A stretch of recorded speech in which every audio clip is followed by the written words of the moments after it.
You visited Thailand once and mentally you never left. You went back to the West, back to your job, back to your routine, but something feels off. Food tastes different, life feels heavier, and for some reason, you can't stop thinking about Thailand. Not the beaches, not the temples, not even the food. The feeling, that specific feeling of being here. And the strange part, you can't explain why, but your brain can. And that's exactly what this video is about. Sawadee krap, it's Thanong. I'm Thai Swiss and I decode Thai and Western mindsets. Every time I post about Thailand, I get the same comments. Thailand changed me. I think about Thailand every day. I don't feel the same anymore back in the West. And honestly, I understand that feeling because I was born and raised in Switzerland. And when I first came here at 19, something shifted in me too. But here is what nobody talks about. It's not the beaches, it's not the weather, it's not even the lifestyle. Thailand triggers something much deeper in your brain, something psychological, something you never notice but feel every single day. I'm going to show you exactly what it is, the real psychological reasons why you can't get Thailand out of your head. And by the end of this video, you'll finally know if what you feel is just a passing feeling or a real obsession. And if it is, I'll tell you exactly what to do with it. Think about your normal day in the West. You wake up, same alarm, same road, same coffee, same desk. Your brain already knows what comes next. Every single step before it happens. And after a while, you stop really living it. You just go through it like a Tesla on autopilot. And the strange thing is, you don't even notice it happening. A psychologist called Robert Zachong called this habituation. Your brain stops paying attention to what it already knows. Then you arrive in Thailand, and the moment you step outside, something shifts. The smell of street food hitting you from every corner. The constant sound of traffic that never stops. 3 people on a scooter with no helmets cutting through like it's completely normal. A random concert appearing in front of a mall with no warning. Even something simple like walking to 7-Eleven suddenly feels like a small experience again. And even the same street never feels exactly the same. A different smell, a different energy, a different moment. Nothing ever feels completely predictable. Your brain wakes up, not because Thailand is perfect, but because everything here is new. And your brain, my friend, is wired to pay attention to new things. A neuroscientist called Wolfram Schultz showed that your brain releases dopamine every time it encounters something unexpected. That's the novelty bias. The same reason you can't stop scrolling on TikTok. Your brain keeps looking for the next unexpected thing. And here, unexpected things happen every single day. So your brain starts making a connection. Thailand equals feeling alive. But the moment you go back to the West, same alarm, same road, same coffee, same desk, no more dopamine. Just routine, and your brain can't handle that. So without even thinking, like a reflex, you open your laptop, you check the flight prices to Thailand, no matter the price, you book it. And this is the strangest part. It's not even like you. But from that day, you are sitting at work, staring out the window, counting the days one by one until it's the day of your flight. Without even realizing it, just like that, your obsession has already started. Okay, think about your average day in the West. You go to the supermarket, the cashier scans your things, you pay, you leave.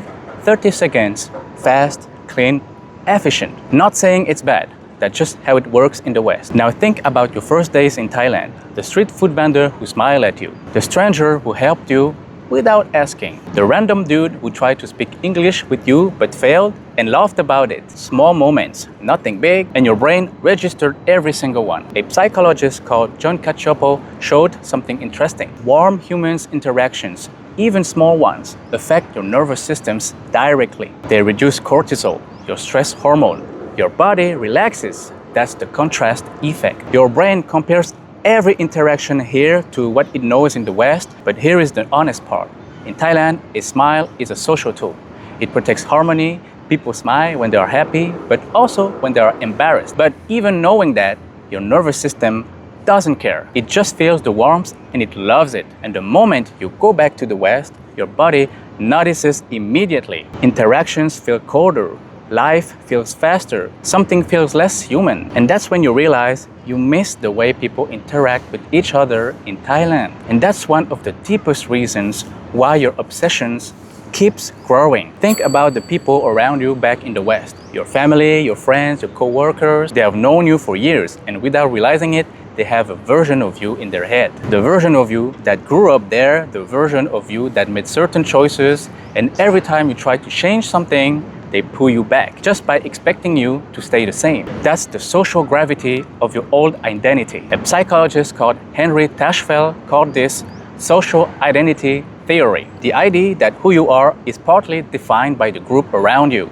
And when you stay in the same group, it's very hard to become someone different. But here is something important. The version of you that exists back in the West is not really you. It's just the version of you that learned to survive in that environment. You became that person because it worked, because it kept things stable around you. But it's not necessarily who you really are.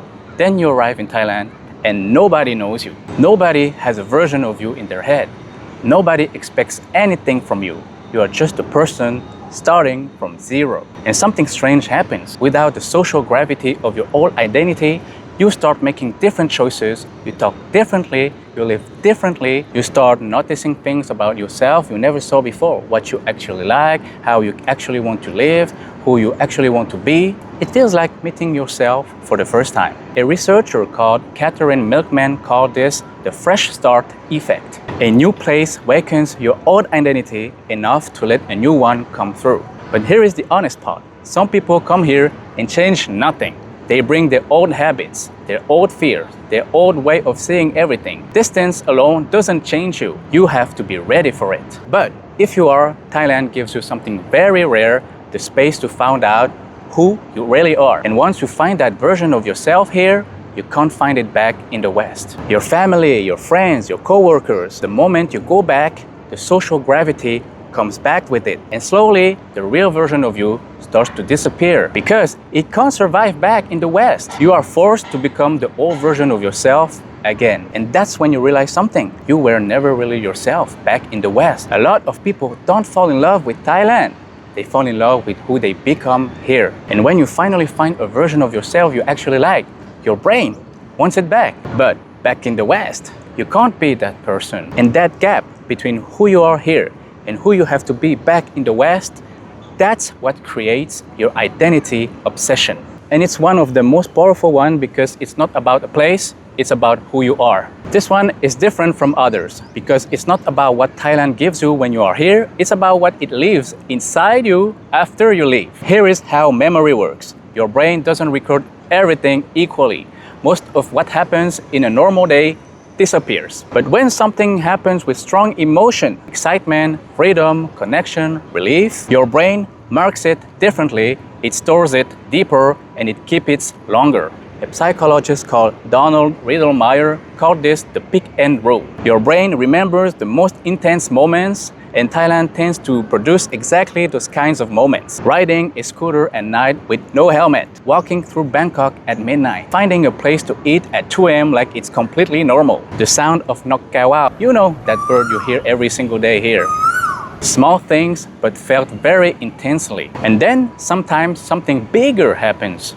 You meet someone here, and suddenly Thailand opens in a completely different way. They show you places you would never find alone. You see how life actually works here, not the tourist version. And for a moment, you stop being a visitor. You get a small idea of what it actually feels like to be a local here. And that feeling is very rare. Back in the West, you are sitting at your desk at work, scrolling on your phone, and you come across a photo of place in Thailand. Nothing special, just place you have been, and suddenly you can feel the wind hitting your face on the back of a motorbike taxi. Your body is still at your desk, but everything inside you is back in Thailand. That's emotional memory. Your brain stored that moment so deeply that a simple photo can bring back the entire feeling like it happened yesterday. And once that feeling exists inside you, Thailand becomes like a cigarette. Your body remembers exactly how it feels, and it wants it again, like nicotine. And that's the most powerful obsession of all, because it lives inside you long after you have left. So now you know the novelty bias, the contrast effect, the identity reset, the emotional memory. 4 psychological mechanisms, 4 reasons why you are obsessed with Thailand. But here is the question nobody asks. What if this is never really about Thailand? You are emotionally tired. Tired of pressure. Tired of feeling alone, tired of going through entire days without feeling anything real. And then you come here and something comes back.